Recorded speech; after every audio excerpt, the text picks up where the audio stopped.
In this video, we're going to start to talk about the concept of the derivative of a vector function. The interesting thing, again, is that what we see here will be extremely related to what we dealt with back in a Calc 1 class.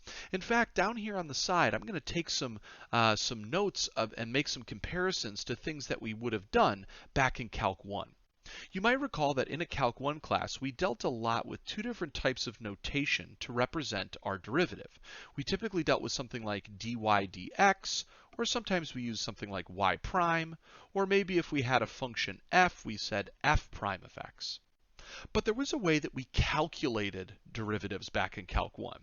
And typically, when you might go back and think about how you calculated derivatives, you tend to think about the shortcut rules that were developed. And don't get me wrong, those shortcut rules are great, but those shortcut rules had to actually be created from somewhere. And if we're going to go ahead and attempt to try to create possible shortcut rules moving forward in the Calc 3 setting, we're going to need to understand where a Calc 3 derivative comes from in general. So you might recall that back in Calc 1, you actually had to, at the very start, deal with a big scary limit that represented the derivative. And it was a limit that looked like this. It was a limit as h went to 0, and we had something like f of x plus h minus f of x all over h. You might have nightmares about a thing like this. Okay? But here's the key. The key right now is just to notice that we're going to be using pretty much the same notation right now. Take a look at our definition. The derivative of a vector function r is defined by, here's the same notation we see below. I can write it as the derivative of the function called r, which has input variable t. That's what we're working with here. I could write it with the prime notation, r prime of t. And you guessed it, here it is. The same sort of limit that I have set up back in the Calc 1 setting is repeated here in the Calc 3 setting.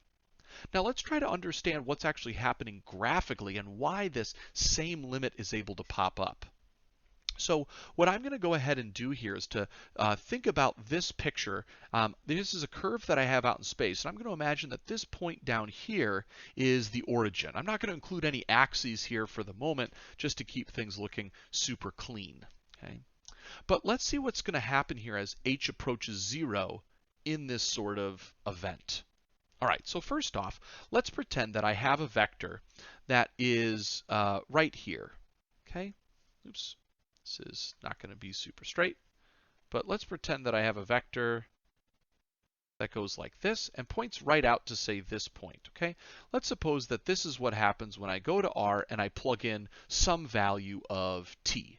Okay? Now, if I was to go ahead and plug in a slightly larger value of t, right? Like maybe instead of just t, I plug in t plus a little bit more, then I might move a little bit further along the curve. Let's say, for the sake of argument, that gets me to a point all the way over here. So now I would have a vector that points me all the way out to this point. And so we'll call this my r of t plus h. Okay? So what's going to be interesting here is to try to think about what's actually going to happen if I was to do, much like this limit has, a subtraction between these two vectors. Well, if I was to do a subtraction, I can actually see that this is going to have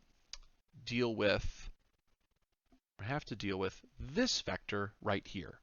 In fact, I think this vector right here is my r of t plus h minus r of t. I think that's exactly the vector that I have. Okay? And again, you should be able to see that by noting a simple vector addition. If I take r of t plus the orange vector, the r of t should cancel out, and I'm left with the resultant r of t plus h. So this is the correct label for that orange vector. But notice what's going to happen. If I make the h the extra amount that I've shifted over, if I keep making that smaller, then I could imagine that maybe instead of an orange vector there, I would have gotten an orange vector that would have been where this green one was, right? Like imagine that I didn't move over as far. This black vector that went out to here maybe would have gone to a point a little bit before. And if I kind of imagine all the different possible green vectors that I could have had, right, as I kind of inch closer and closer and closer and closer towards having absolutely no difference between these guys, what I'm going to end up with is a vector that looks like this. Okay. So I'll have a vector over here, and I call this vector my r prime of t. That's this vector. Okay? So it's kind of where this orange vector is headed if I kept, dragging this point that the black vector is connected to over and over and over and over and over, if I shrunk the gap between the inputs. Okay? So this is the idea here of a derivative of a vector function. So what can we do with this? Okay, what is the significance maybe of, say, this little green vector here that is our derivative vector? Okay. Well, if you take a look at the next page, you'll see an important definition. Okay. As long as it's the case that r prime of t, that is that derivative, that resulting vector that I get up here in green, as long as that's not the zero vector, then I'll say that r prime of t is called a tangent vector to the curve. You might recall back in Calc 1 when you found f prime of x, that represented the slope of a tangent line, right? That's what it represented. And now what we're getting is a tangent vector, which actually could represent the slope, albeit a 3D slope, right, of a 3D line. So we're getting kind of like the same analogous idea here. So this r prime of t I call a tangent vector. It's tangent to the curve C, and it occurs at some possible point on the curve. Okay? I could then go ahead and imagine constructing a tangent line to the curve C at P, and that would be defined as the line that goes through the point P and is parallel to the r prime. So you can see that I kind of have two pictures of that here. Suppose that I have a curve C. Notice the orientation of C is moving this way. And so when I go ahead and I calculate that r prime vector, I end up with exactly this vector right here. Okay? Notice it's still moving in the direction that the curve was moving, but now it's tangent. And if I imagine that I can just extend that out in all directions, I can kind of create that tangent line. Okay? So that's kind of what's pictured over here. The other cool thing is that if I wanted to, of course, this vector can be shrunk down or stretched up to be a vector of length 1.